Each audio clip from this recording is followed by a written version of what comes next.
Okay so सबसे पहला ये चीज ये देखिए हमने। अब एक चीज हमें थोड़ा सा देखना पड़ेगा, वो ये कि लेट्स से दिस एक गलती हुआ हमसे। देखिए कॉस्ट 4 to 4 हमने यहाँ पे 4/7 लिखा था, एक्चुअली 1/7 था। उसकी वजह से एक गलती हुआ है हमसे 3 से लेकर 4 वाले कॉस्ट में, ये वाला सेल, और 2 से लेकर 4 जो अभी तक अभी कैलकुलेट किया वो भी देखते हैं हम। ये देखता हूं मैं, पहले हम 3 से लेकर 4 वाले को रिकैलकुलेट करेंगे, क्योंकि पहले हमने यहाँ पे गलत लिखा था, ये 4/7 लिखा था, एक्चुअली 4 to 4 इज 1/7। 4 to 4 4 की फ्रीक्वेंसी है तो 1/7 लिखना था, यहाँ पे 4/7 लिख दिया था, तो उसकी वजह से कॉस्ट थोड़ा सा ऊपर उठ गया था।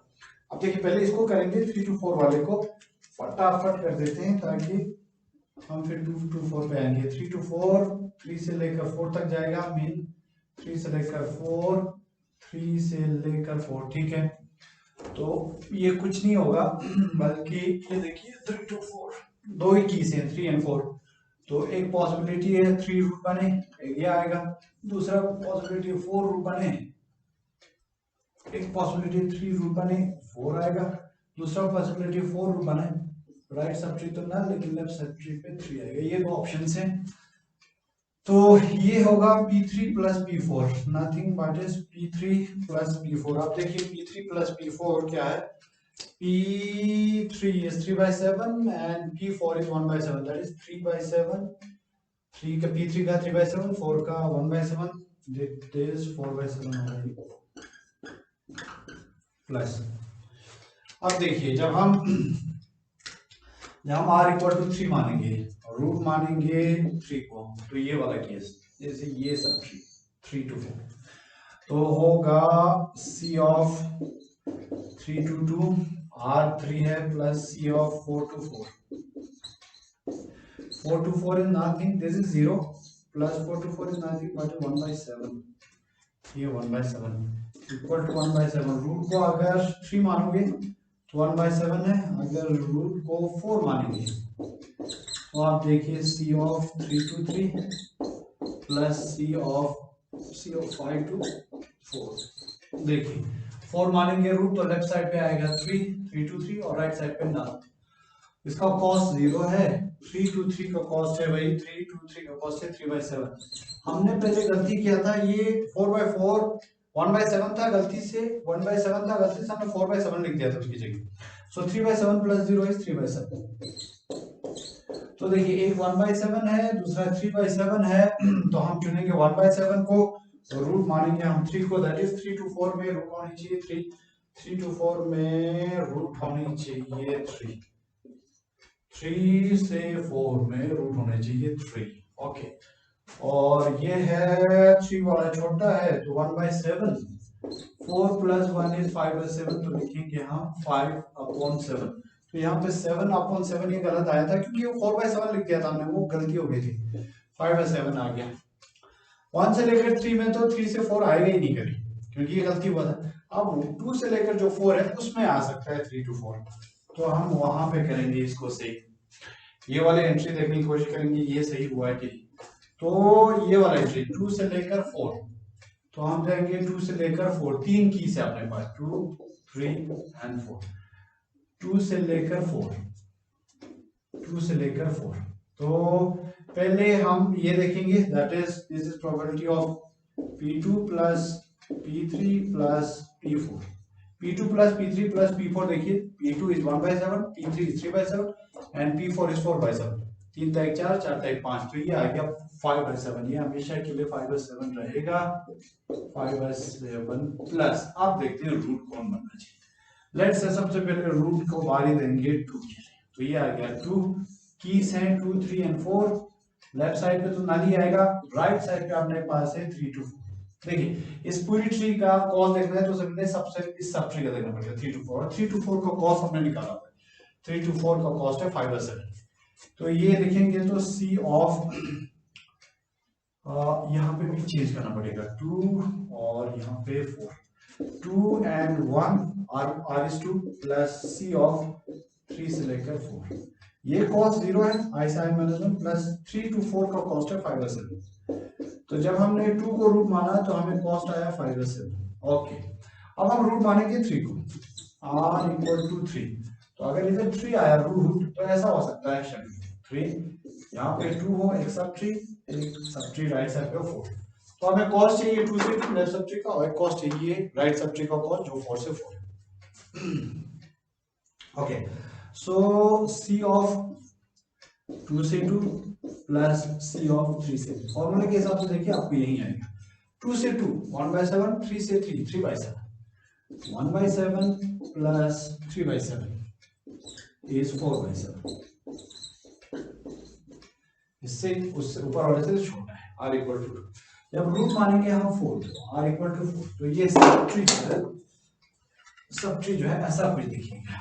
यहाँ पे 4, लेफ्ट सब ट्री पे 2 और 3, लेफ्ट सब ट्री पे 2 और 3। अब 2 और 3 वाले इसका कॉस्ट जो इस पूरी ट्री को कॉस्ट निकालना है, पहले इसका निकालना पड़ेगा। 2 से 3 वो ऑलरेडी अपने पास है, 2 से लेकर 3 5 और 7 है। तो पहले हम निकालेंगे c2 to 3 प्लस c5 से 4। फॉर्मूले में देखिए इसका कॉस 0 जाएगा, इसका कॉस 2 से 3 है, 2 से 3 आपने निकाला ऑलरेडी है, 2 से लेकर 3 5 और 7, 5 और 7 प्लस 0 इज 5 और 7। ओके, मिनिमम है 4/7 विद रूट 3। तो हम जा रहे थे 2 से 4 पे, रूट होने चाहिए 3, बिल्कुल मिनिमम है अपने पास वैल्यू 4/7। तो यहाँ पे लिखूंगा मैं 1 सेकेंड, यहाँ पे हम वैल्यू लिख के 5/7 5/7, 2 से 2 और नहीं, यहाँ पे 2 से 2 एंड 3 से 3 नहीं, यहाँ से 4 से 4 है, सॉरी ये आ गया। जब हम 3 को रूट मानेंगे तो देखिए 2 r-1 2 प्लस r+1 4 और वहां तक 4, तो ये आ गया। यहाँ पे थोड़ी गलती कर ली हमने, 2 से 2 इज 1/7, 2 से 2 इज 1/7, 4 से 4 इज 1/7। तभी मैं सोच रहा था 1/7 प्लस 1/7 इज 2/7। तो फिर भी वही छोटा ही है, r इक्वल टू 3, छोटा तो 3 पे ही मिल रहा है। तो ये आ गया रूट 2 से लेकर 4 पे 3 रूट बना दिया, टोटल कॉस्ट रूट बनाएंगे उसको तो 2/7 यहाँ पे, प्लस 4/7 नहीं बल्कि 2/7, 5 प्लस 2 इज 7, 7/7 यहाँ पे आएगा। तो इसका कॉस्ट है हमें 7/7 आ गया। Okay, now the final number 1 से लेकर 4 तक। अब हमें चाहिए टोटल कॉस्ट 1 से लेकर 4, और उसी के पीछे हम लगे थे, उसी के पीछे ही हम लगे थे, हम ये ही चीज ढूंढ रहे थे भाई, c1 से लेकर n तक ही ढूंढते थे हम, और n हमने पास 4 ही है, c1 और 4 equal to summation of i equal to 1 से लेकर n that is 4 p of i plus वो min r इक्वल टू 1 से लेकर 4 c ऑफ 1 प्लस 1 से लेकर r-1 का कॉस्ट लेफ्ट सब ट्री, और c ऑफ r प्लस 1 से लेकर 4 तक राइट सब ट्री का कॉस्ट। अब देखते हैं। Okay, this is nothing but is p1 plus p2 plus p3 plus p4, p1 plus p2 plus p3 plus p4, सबका frequency ये आएगा 7/7, ये आएगा 7/7, ये वाला चीज। अब हमें ये देखनी है, की से अपने पास 1 2 3 और 4, ये 4 की से, इनसे हमें ऑप्टिमल बाइनरी सर्च ट्री, हमने हर किसी को रूट मानने का मौका देना है। r इक्वल टू 1 होगा, तो ऐसा देखिए 1 अगर रूट बन गया तो लेफ्ट सब ट्री तो बिल्कुल एम्प्टी होगा, क्योंकि उससे कोई छोटा नहीं है, बाकी यहाँ पे आएगा 2 3 और 4। दैट मींस इस ट्री का अगर कॉस्ट निकालना है जिसमें 1 से लेकर 4 तक कीज है और 1 रूट बना हुआ है, तो एक सब ट्री है 2 से लेकर 4 तक 3 कीज है, इसका पहले ऑप्टिमल कॉस्ट निकालना पड़ेगा, वो ऑलरेडी निकाला हुआ है। 2 से लेकर 4 तक कीज है 2 3 और 4, इसका ऑप्टिमल कॉस्ट अपने पास ऑलरेडी है 2 से लेकर 4 तक, वो है 7/7। तो फॉर्मूले के हिसाब से अगर हम रूट को 1 कर दें तो ये बनेगा c ऑफ 1 से 0 प्लस इसी में आप प्लस कर दीजिए c ऑफ 2 से लेकर 4। ये तो 0 ही है, प्लस 2 से लेकर 4 अपने पास 7 to 7 है, 7/7 ये आएगा 7/7। अगर ट्री का शक्ल ऐसे होगा, ऐसा होगा, तो 7/7 आएगा उसमें कॉस्ट इसका इसका इसका इसका सिर्फ इसका, ऊपर वाले का नहीं है, इसका सिर्फ इसका। ओके, r इक्वल टू 2 डाल देते हैं, let's say r equal to 2, क्योंकि हमने हर किसी को बारी देना, r इक्वल टू 2, तो that means r equal to 2 बारी देंगे तो ये ट्री जो है कुछ ऐसा दिखेगा। देखिए मैं यहाँ पे 2 लिख देता हूँ, तो लेफ्ट साइड पे एक ही है 1 और दूसरी साइड पे 3 and 4 दो कीज है। ये 1 है, एक ही नोड के साथ, एक ही की के साथ ट्री है, तो एक ही बारी 1 to 1 और 3 to 4, तो दैट मींस ये वाला कॉस्ट हमने निकाला है सब ट्री 3 से लेकर 4, वो है 5/7। तो that means r equal to 2 होगा, तो c होगा 1 से 1 प्लस फॉर्मूले में डालिएगा r, इस फॉर्मूले में, तो यही आएगा 3 से 4। इसका कॉस्ट है 1 to 1 is 2/7 plus c 3 to 4, 3 से लेकर 4, 3 से लेकर 4 इज 5/7, 5 plus 2 is 7/7, इसका भी कॉस्ट भी ये हो गया r equal to 1, r equal to 2, now r equal to 3 करते हैं, let's say r equal to 3। जब r इक्वल टू 3 होगा तो ऐसा स्ट्रक्चर होगा, 3 1 और 2 इससे छोटे हैं, तो लेफ्ट सब ट्री पे 1 और 2, राइट सब ट्री पे 4 ही आएगा, एक ही की।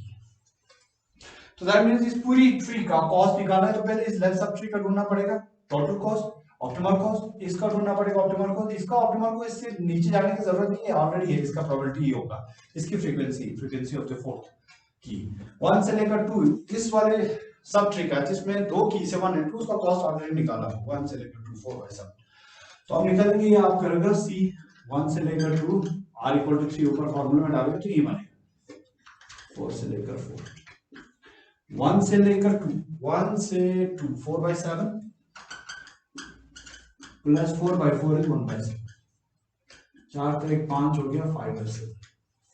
एक ये r इक्वल टू 3, हर किसी को मौका देना रूट बनने का, 1 को दिया, 2 को दिया, 3 को दिया, अब हम देंगे चांस 4 को रूट बनने का, लिखेंगे यहाँ पे r equal to 4 let's say, तो 4 रूट बनेगा तो कुछ ऐसा दिखेगा आपका ट्री, 4 लेफ्ट सब ट्री पे सारा 1 से लेकर 3 तक 1 2 and 3, और राइट सब ट्री बिल्कुल एम्प्टी, क्योंकि उसके पास कोई की नहीं है जो उससे बड़ा है। ओके, सो अगर फॉर्मूले में डालें तो ऐसा बनेगा 1 to 3 plus c of 4 to 5, this cost is already 0 plus 1 से लेकर 3, मतलब ये पता क्या बोल रहा है, ये बोल रहा है एक ऐसी ट्री का कॉस्ट, ये वाला एक ऐसी ट्री का कॉस्ट जिसके पास 3 की है 1 2 and 3, वो ऑलरेडी हमने निकाला हुआ है 1 से लेकर 3 10/7। ओके, ये बन गया 10/7। अब देखिए, अगर हम रूट मानेंगे 1 को तो 7/7 का कॉस्ट है, अगर हम रूट मानेंगे 2 को तो 7/7 का कॉस्ट है, 3 को मानेंगे तो टोटल कॉस्ट 5/7, 4 को मानेंगे तो 10/7, तो सबसे मिनिमम है 5/7 और रूट है कौन 3, तो हम यहाँ पे लिखेंगे रूट इज 3, और इसका कॉस्ट आप देखेंगे इनमें से मिनिमम में से हमें हुआ है 5/7, 5 plus 7 is 12 divided by 7, ये है टोटल कॉस्ट आपका, और वही मिनिमम है 12/7। This is the total cost of your optimal binary search tree with key value starting from 1 से लेकर 4 तक, 4 कीज है जिनका कॉस्ट ये है टोटल 12/7। अब हमने किस तरह सॉल्व किया, we have solved this idea using the dynamic product। अब उस दिन की तरह जिस तरह हमने आपको ये दिखाया था, नैपसैक दिखाया था, सिमिलरली हमने आपको वो दिखाया था, क्या बोलते हैं आपका ट्रैवलिंग सेलमैन प्रॉब्लम। नैपसैक में जब हम 1 से लेकर n तक, ये लास्ट वाला नीचे का एंट्री आपको याद होगा, वो देखते हैं तो वो बोलता है कितना कॉस्ट है, कितना प्रॉफिट मिला है, लेकिन वो प्रॉफिट किन किन आइटम को सेलेक्ट करके मिला है वो कभी नहीं होता था। सिमिलरली यहाँ पे अब ये देखिए 12/7 है ना, 1 से लेकर 4 तक, ये 12/7 ये बोल रहा है कि ऑप्टिमल ट्री, जो ऑप्टिमल बाइनरी सर्च ट्री आप बनाओगे उसका टोटल कॉस्ट 12/7 है इन सर्चिंग टाइम, इससे नीचे नहीं जा सकते, this is the best one. लेकिन वो ये नहीं बोल रहा है कि कौन रूट है, मतलब ट्री का स्ट्रक्चर कैसा है, सबसे पहले रूट कौन बना हुआ है, लेफ्ट सब ट्री में कौन आ रहा है, राइट सब ट्री में कौन आ रहा है, वो स्ट्रक्चर डिफाइन करने के लिए हम इस वाले मैट्रिक्स का यूज करेंगे, ये पता करने के लिए कि कौन रूट है कौन रूट नहीं है। तो ये चीज पता करने के लिए हम उस वाले मैट्रिक्स का हमें यूज करना है। सो आप देखिएगा किस तरह हम यूज करते हैं उस मैट्रिक्स को। हमें निकालना है 1 से। So now this is the total cost of 1 से लेकर 4, 12/7, and this is your information regarding information your root, कि किसको रूट होना चाहिए। Okay, so now I have to calculate this C1 से लेकर 4। मैंने आपको ये बोला कि ये वाला मैट्रिक्स जो है आपको सिर्फ टोटल कॉस्ट दे सकता है, लेकिन ट्री ढूंढना हो आपको, पर्टिकुलर ट्री का स्ट्रक्चर क्या है जिसके लिए ये कॉस्ट है उसको ढूंढना हो, तो आपको वो वाला मैट्रिक्स यूज करना पड़ेगा जिसके पास अपने रूट का इंफॉर्मेशन रखा है। ओके, एक चीज ये है कि हाँ, ओके, C1 से 4, तो आप पहला काम ये करोगे, शुरू में ना हमने ये मैट्रिक्स जब बनाया था, मुझे 1 और 2 पे थोड़ा सा डाउट है, इसको थोड़ा सा देखते हैं जरा, इसमें से रूट कौन बनना चाहिए।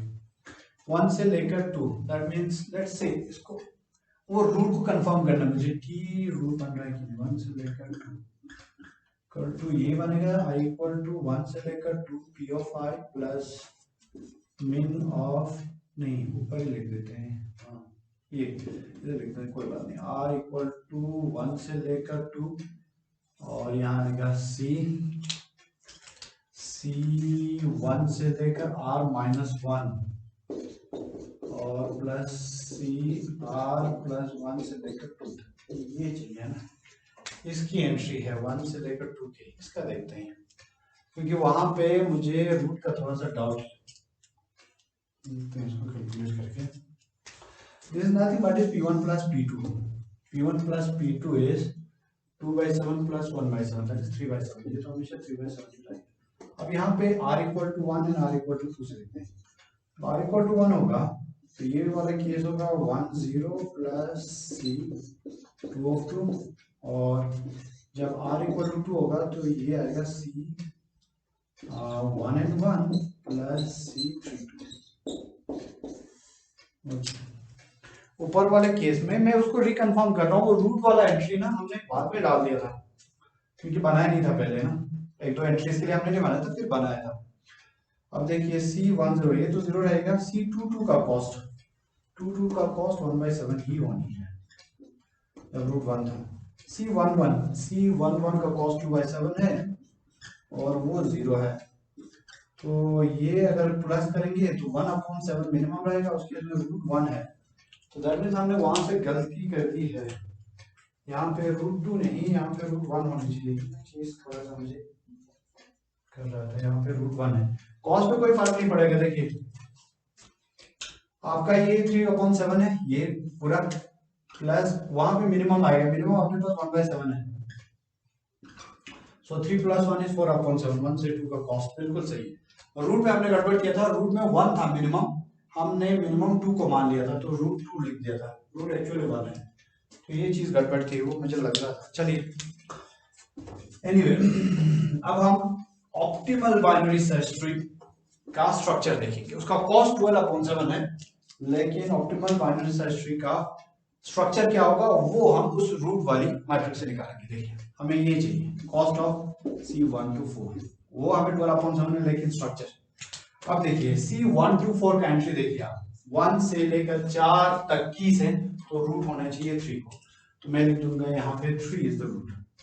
3 रूट है तो राइट साइड पे तो 4 जाएगा, लेफ्ट सब ट्री पे आपके पास 2 कीज होंगे 1 and 2, ऐसा स्ट्रक्चर बनेगा अगर मैं 3 को रूट मानूं। लेकिन 1 and 2 में अब 2 पॉसिबल ट्रीज है, या 1 रूट बनेगा या 2 रूट बन सकता है, तो उसके लिए बेस्ट हमारे पास ऑलरेडी बोला हुआ है 1 से 2 में 1 रूट बनेगा, तो मैं ऐसा लिख दूंगा, ये आ गया 1, उसका राइट साइड पे आ गया 2, तो ये स्ट्रक्चर है अपने पास। This is the structure of the optimal binary search tree जिसका कॉस्ट 12/7 है। एक गलती हमने यहाँ पे किया था, 1 से लेकर 2 के केस में रूट 1 था, हमने 2 लिख दिया था वो पहले, क्योंकि हमने इनिशियल में वो एंट्री लिखी नहीं थी। ओके, अब टोटल कॉस्ट जो इस बाइनरी सर्च ट्री का टोटल कॉस्ट जो होगा searching cost, that is summation of frequency of each key value multiplied by its searching cost, कि उसको सर्च करने के लिए कितना कंपैरिजन लग रहा है, मल्टीप्लाई बाय इट्स फ्रीक्वेंसी, उसका सारे कीज का प्लस करेंगे, सम करेंगे तो होनी चाहिए 12/7 के बराबर।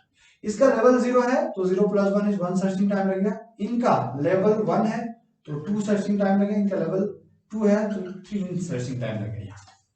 ओके, सो तो total searching time, optimal searching time, क्योंकि ये ऑप्टिमल बाइनरी ट्री है, बाइनरी सर्च ट्री है इस मैट्रिक्स के हिसाब से, इन फॉर्मूलाज को करने के बाद, तो total searching time equal to, ये देखिए पहले 3 की है, उसका सर्चिंग टाइम है 1/3 की मल्टीप्लाई बाय उसकी फ्रीक्वेंसी 3/7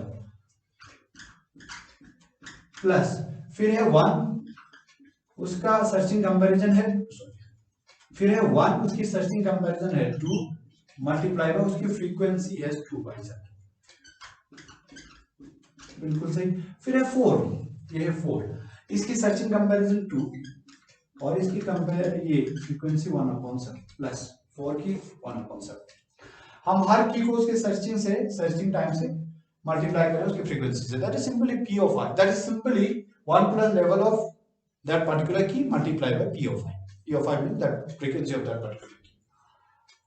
इसका 1 था मल्टीप्लाई बाय 3/7, थर्ड की का 3/7 है प्लस इसका 2 है, 1 वाले का 2 सर्चिंग टाइम है, 2 मल्टीप्लाई बाय 1 का फ्रीक्वेंसी 2/7 प्लस इसका भी 2 है, 2 मल्टीप्लाई 1/7, 4 का 1/7 प्लस इसका इस 2 का है 3 मल्टीप्लाई बाय और इसकी सर्चिंग फ्रीक्वेंसी है 1/7 इक्वल टू, ये आ गया 3/7 plus 4/7 plus 2/7 plus 3/7। Okay, 3 + 4 is 7, 7 + 5 is 12, ये आ गया 12/7 आपका टोटल सर्चिंग टाइम। 3 + 4 7, 7 का 2 9, 9 3 12, 12/7, और यही है आपका ऑप्टिमल सर्चिंग कॉस्ट, और ये है आपका optimal tree structure for this 4 keys with this frequencies. वो वाला मैट्रिक्स हम यूज करेंगे to find this optimal structure, और ये वाले मैट्रिक्स में हम ऑप्टिमल वैल्यू को ये स्टोर करने की कोशिश करते हैं, इसी में स्टोर करते जाएंगे। इस तरह जा रहे हैं हम, पहले इस डायग्राम को कंप्लीट करते हैं, फिर इसको, फिर इसको, फिर इसको, फिर इसको। आपके लिए एक क्वेश्चन है, आप मुझे कमेंट बॉक्स में लिखिएगा, मैं देखता हूँ कितने स्टूडेंट्स रिस्पॉन्ड करते हैं।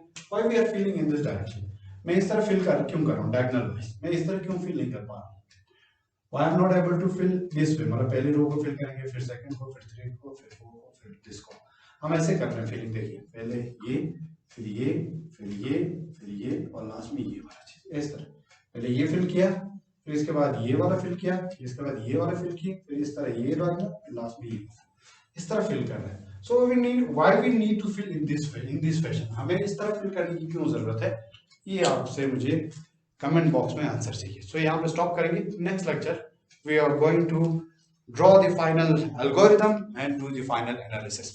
फाइनल एनालिसिस में क्या है कि हमने ब्रूट फोर्स अप्रोच, जहां पे हम n कीज का number of possible binary search trees हम बोलते थे कैटेनरी नंबर के हिसाब से 1 / n + 1 2n cn, इतनी number of possible binary search trees है। उसकी कॉम्प्लेक्सिटी देखें तो theta of 4n divided by n 1.5 है, that is all, that is an exponential function. Exponential function की बेसिक प्रॉपर्टी यही है कि जब n की वैल्यू इंक्रीज होना लगे तो ये फंक्शन जो है बहुत जल्दी ग्रो करता है। So that will not be a feasible solution कि हम ऑप्टिमल बाइनरी सर्च ट्री ढूंढे using the brute force approach. हमने एक डायनामिक प्रोग्रामिंग का तरीका ढूंढा जिसमें ये फॉर्मूला हम यूज कर रहे हैं यूजिंग द रिकर्सिव वे, ये वाला फॉर्मूला, और इस फॉर्मूले को यूज करके हम दो मैट्रिक्स को कैलकुलेट कर लेंगे, ये चीज जिसमें हम कॉस्ट को स्टोर कर रहे हैं और ये चीज जिसमें हम रूट को स्टोर कर रहे हैं। इन दोनों को यूज करके हम ऑप्टिमल ट्री का स्ट्रक्चर ढूंढते, साथ ही साथ उसका आप कॉस्ट भी ढूंढ सकते हो। ठीक है, वो वाला क्वेश्चन कि हम डायगोनली क्यों फिट कर रहे हो वो आप मुझे कमेंट बॉक्स में लिखेंगे ना। इसका जो चीज हमने किया है उसका हम फाइनल एल्गोरिथम लिखेंगे और देखेंगे कि टाइम कॉम्प्लेक्सिटी को इसने एक्सपोनेंशियल फंक्शन से कितना नीचे रिड्यूस कर दिया है। हमें तो भरोसा यही है डायनामिक प्रोग्रामिंग का कि ये बोलते थे कि कोई भी एल्गोरिथम जिसको रिकर्सिवली आप डिवाइड कर सकते हो, सब प्रॉब्लम्स आ सकते हैं, तो आप उसको एक्सपोनेंशियल फंक्शन से रिड्यूस करके पॉलिनोमियल में लेके आ सकते हो। सो लेट्स सी, कल ड्रॉ करेंगे एल्गोरिथम को, फिर देखेंगे उसका एनालिसिस।